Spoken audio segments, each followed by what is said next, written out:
बिस्मिल्लाहिर्रहमानिर्रहीम। एक बादशाह सलामत ने रात को गीदड़ों की आवाज़ सुनी तो सुबह वज़ीरों से पूछा कि रात को ये गीदड़ बहुत शोर कर रहे थे, क्या वजह है। इस वक्त के वज़ीर अक्लमंद होते थे। उन्होंने कहा, जनाब खाने पीने की चीज़ों की कमी होगी इसलिए फ़रियाद कर रहे हैं। तो हाकम वक्त ने आर्डर दिया कि उनके बंदोबस्त किया जाए। वज़ीर साहब ने कुछ माल घर भिजवा दिया और कुछ रिश्तेदारों और दोस्तों में तकसीम किया। अगली रात को फिर वही आवाज़ें आई तो सुबह बादशाह ने वज़ीर से फरमाया कि कल आपने सामान नहीं भिजवाया क्या। तो वज़ीर ने फौरी जवाब दिया कि जी बादशाह सलामत, भिजवाया तो था। इस पर बादशाह ने फरमाया कि फिर शोर क्यों। तो वज़ीर ने कहा, जनाब सर्दी की वजह से शोर कर रहे हैं।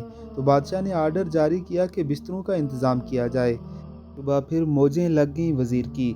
हस्ब आदत कुछ बिस्तरें घर भेज दी, कुछ रिश्तेदारों और दोस्तों में तकसीम की। जब फिर रात आई तो बदस्तूर आवाज़ें आना शुरू हो गई। तो बादशाह को गुस्सा आया और उस वक्त वज़ीर को तलब किया कि क्या बिस्तरों का इंतज़ाम नहीं किया गया। तो वज़ीर ने कहा कि जनाब वो सब कुछ हो गया है। तो बादशाह ने फरमाया कि फिर ये शोर क्यों। तो वज़ीर ने अब बादशाह को तो मुतमईन करना ही था, ओके रिपोर्ट भी देनी थी।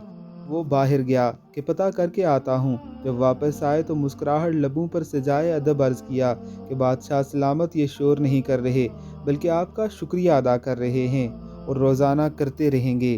बादशाह सलामत ये सुनकर बहुत खुश हुआ और वज़ीर को इनाम से भी नवाजा। अब यही हाल हमारे मुल्क का है। मुलाजमीन व आवाम महंगाई से परेशान हैं, मगर यहाँ रिपोर्ट सब ओके की दी जा रही है और बादशाह सलामत खुश हैं।